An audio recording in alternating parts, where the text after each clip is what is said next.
Frank. Frank sent us. You bring a horse for me?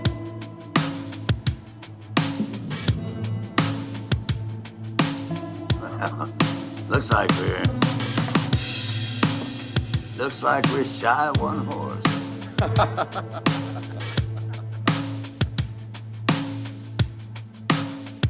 You brought two too many.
Hello guys, Croft is here. In today's video, on top of that, one of the heading entrance reduced tubes this man desired to just a few lines.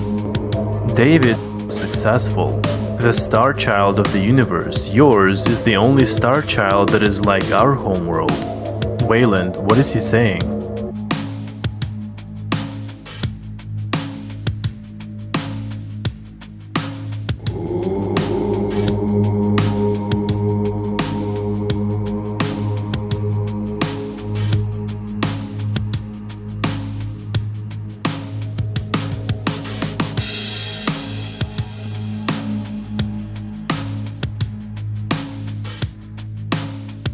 We think that when we come to a dead end, blind alley, oh, I failed. Supposing the water, at each place where a finger of water stretches out over dry ground and doesn't go any further because the land is too high, the water were to say to itself, I failed. We would say it was neurotic water. Just wait, and it will find a way. Now, when you find, see, that this predicament that I've been describing to you, that there's no way of transforming yourself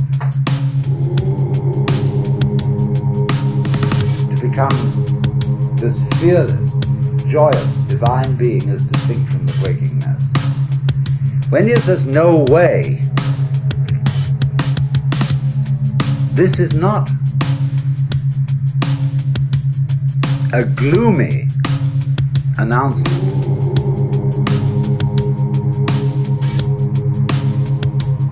It is a very, very important communication. It's telling you something. Because the land is telling the water, this isn't the way to go.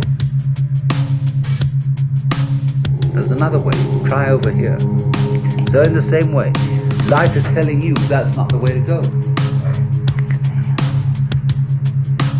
It's telling you, the message underlying this is you cannot transform yourself. Is giving you the message that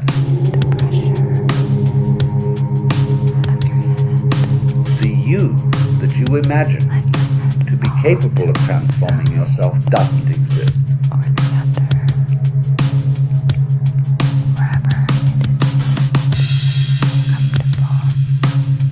In other words, an ego, an I, separate from my emotions, my thoughts, my feelings, my experiences, who is supposed to be in control of them, cannot control them because it isn't there.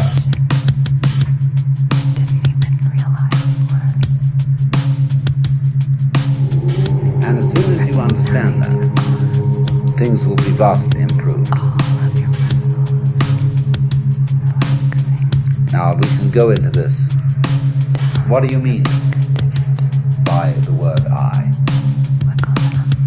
We're going to make some experiments in this. The ordinary way. What do you mean by the word I? I myself.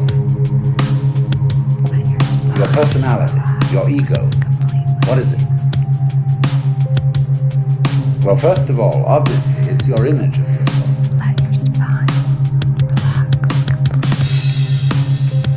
It's composed of what people have told you about yourself, who you are, how they've reacted to you, and given you an impression that that's the sort of person you are. It's all your education goes into this, the style of life you put on, and so forth. But it's an image, it's an idea, it's your thought about yourself, and I suppose yourself is in fact not this, but is, to begin with, your total physical organ, your psychological organism, and beyond that, an organism doesn't exist as an isolated thing any more than a flower exists without a stalk, without roots, without earth. So in the same way, although we are not stalked on the ground, we are nevertheless inseparable from a huge social context of, well, to begin with, parents, siblings, people who work for us, everything. I mean, it's just impossible to cut ourselves off from a social environment, and also furthermore from a natural environment. We are that. There's no clear way of drawing the boundary between this organism and everything that surrounds it. And yet, the image of ourselves that we have does not include all those relationships. Our idea of personality of ourselves includes no information whatsoever about the hypothalamus, an organ of the brain, pineal gland, really of the way we breathe, of how our blood circulates, of how we manage to form a sentence, how we manage to be conscious, how you open and close your hand. The information contained in your image of yourself contains nothing about all that. And therefore, obviously, it's an extremely inadequate image. But nonetheless, we do think that the image of self refers to something. Because we have the impression, very strongly indeed, that I exist. And this isn't just an idea. We think, my God, it's a feeling. It's really substantially there in the middle of us. And what is it? What do you actually sense? Like, you know, when you're sitting on the floor and you feel the floor is there and it's real and hard. Okay, what are you sitting on the floor? What do you have the sensation of? You know, it's you here. when you're not hitting his face.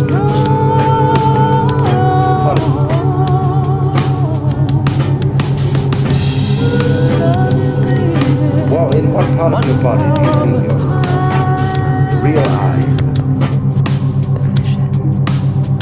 We can explore this very deeply, but I'm going to give you a preliminary and superficial answer. The sensation which corresponds I love you. to the image of our bodies is a chronic I love you. muscular tension. I love you. Which has absolutely I love you. no useful function. I love you.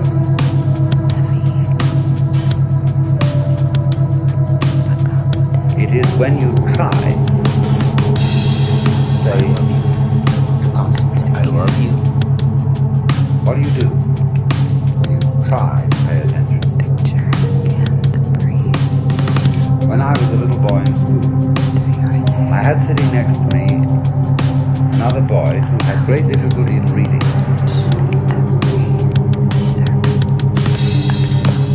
And as he worked over the textbook with its perfect piffling information, he groaned and grunted to try to read, to get out the sounds, as if he were heaving enormous weights with his muscles. You know,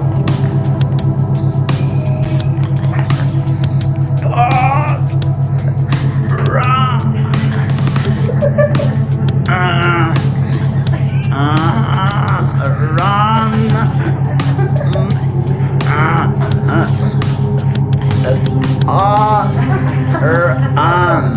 you know, it was enormous weights he was heaving. And, you know, the teacher was vaguely impressed. He was trying.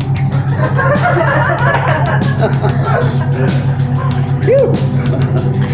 It had absolutely, you know, all this tying yourself up into a knot has absolutely nothing to do with the way your mind works. Because look, if you try to see hard, look very intensely, and you make tight muscles around here, and maybe you clench your jaws a bit. If anything, that will make your vision more fuzzy. Because if you want to see something clearly, you must not make an effort. You must simply trust your eyes and your nervous system to do their thing. So you just look like that. I was writing the other night and I completely forgot somebody's name. But I knew that eventually my memory would produce it. I just sat for a while. Said to my memory, "You know very well who this person is. Please give me the answer." He said, "Boing, there it was."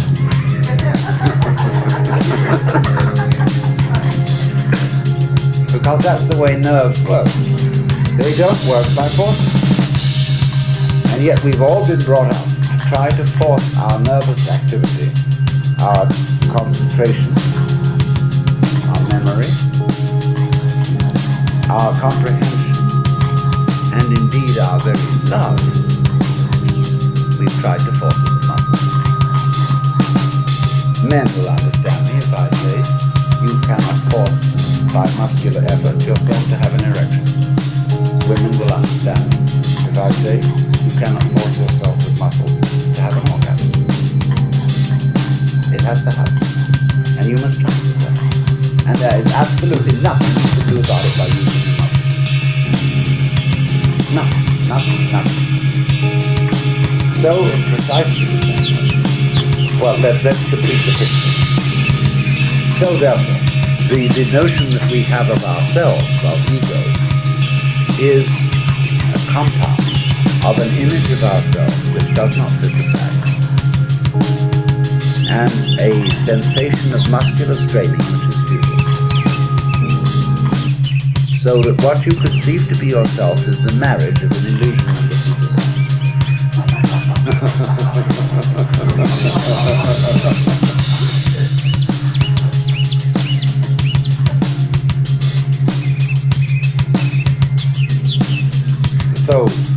Well, what are we? If that isn't the case. Well, obviously,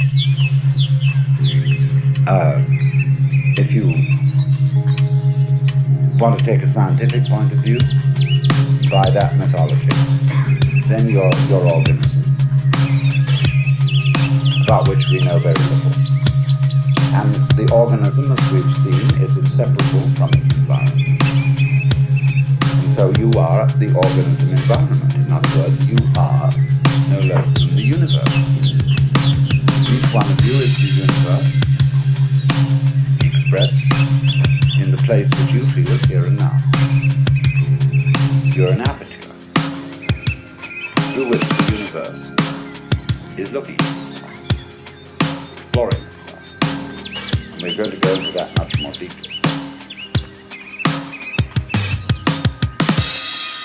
So when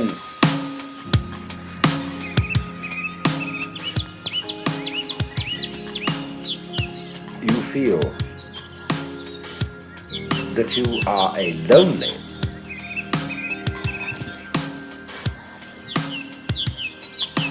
put upon, isolated, little stranger confronting all this, see, you have an illusory feeling, because the truth is the reverse. You are the whole works that there is, that always was and always has been, always will be. Only, just as my whole body has a little nerve end here, which is exploring and which contributes to the sense of touch, you are just such a little nerve end for everything that's going on.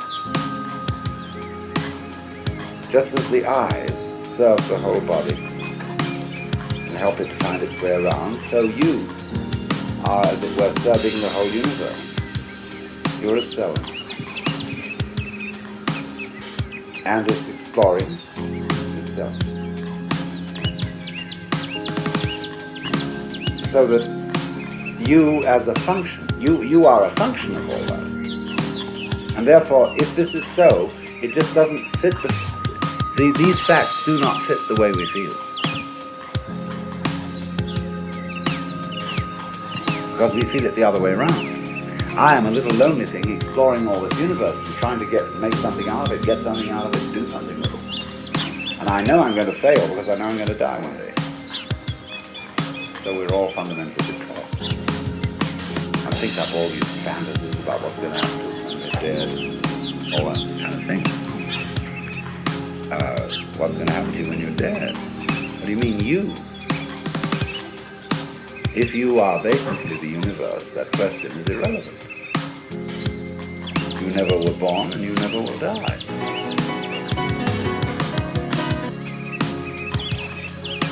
Because what there is you. And that should be absolutely obvious. But it is not obvious at all. That should be the simplest thing in the world. That you, the I, is what has always been going on and always will go on forever and ever. But we have been bamboozled by religionists, by politicians, by fathers and mothers, by all sorts of people who tell us, you're not it. And we believe it. So, do you see now why, if I put it to you in this very negative way, you can't do anything to change yourself, to become better, to become happier, to become more serene, to become mystics or anything. If I say you can't do a damn thing,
It's more than a feeling, more than a feeling. When I hear that old song they used to play, and I begin dreaming, more than a feeling. Till I see Marianne walk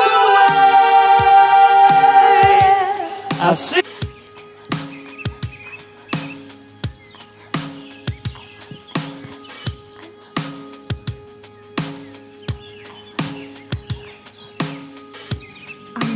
Choose to remember that any relationship I am having is merely a reflection of how I am feeling about myself in the moment.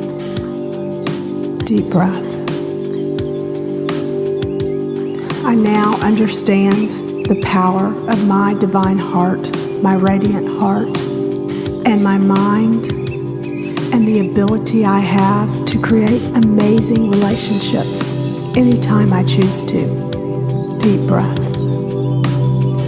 I remember that loving and accepting myself exactly as I am is my first divine job.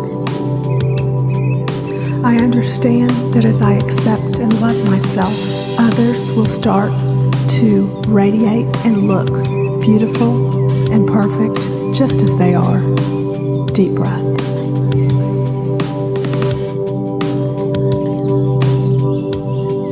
Say the following divine affirmations with me. I love myself. Deep breath. I accept myself just as I am. Deep breath. I accept others just as they are. Deep breath. I realize that everyone is doing the best they can in the moment.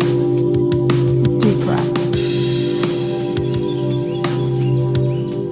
I choose to give Slip inside the eye of your mind. Don't you know you might find?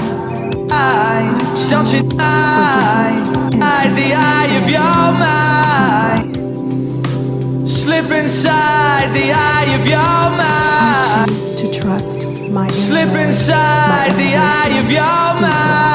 mind. Slip inside the eye of your mind. Slip inside the eye of your mind. Don't you know you might Together as our master find switch word. a better place to play? You said that you'd never been, but all the things that you've seen will slowly fade away.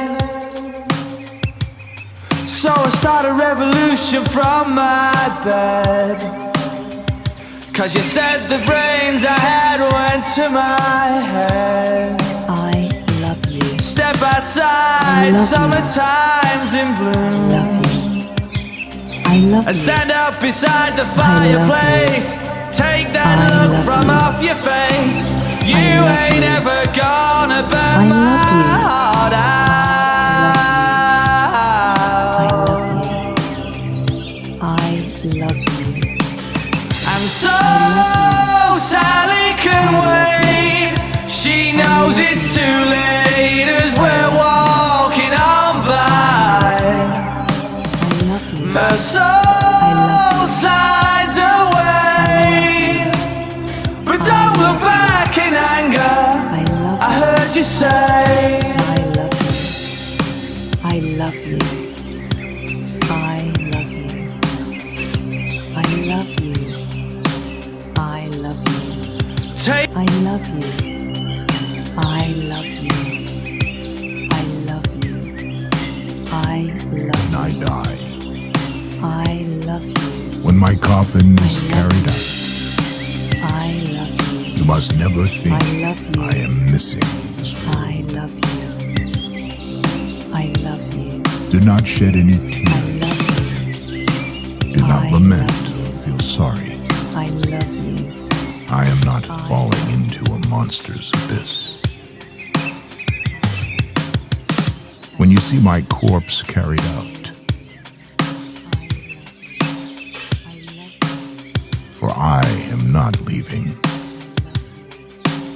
I am arriving at eternal love. you leave me in the grave, do not say goodbye. Remember, a grave is only a curtain for the paradise behind. You will only see me descending into a grave. Now watch me rise. How can there be an end when the sun sets or the moon goes down? It looks like the end. It seems like a sunset. But in reality, it is a dawn. When the grave locks you up, that is when your soul is freed. Have you ever seen a seed planted in earth not rise with new life? Why should you doubt the rise of a seed named human? Have you ever seen a bucket lowered into a well come back empty? Why lament for a soul when it can come back like Joseph from the well? When, for the last time, you close your mouth, your words and soul will belong to the world of no place and no time.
Let me live like nature a while.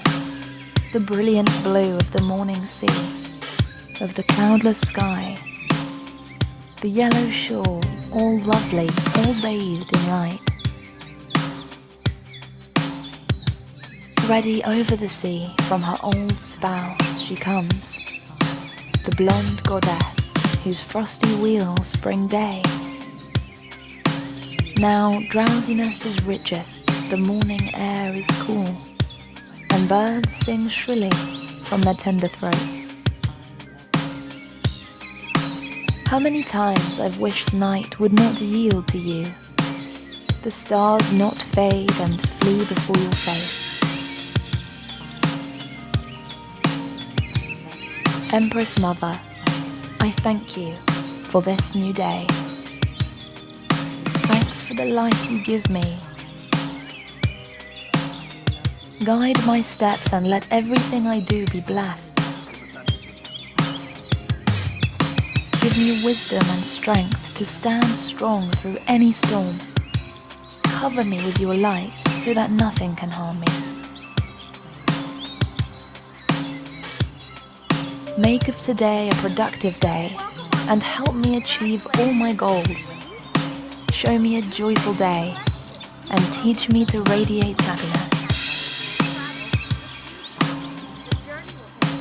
In the silence of this day that begins, I come to ask for peace.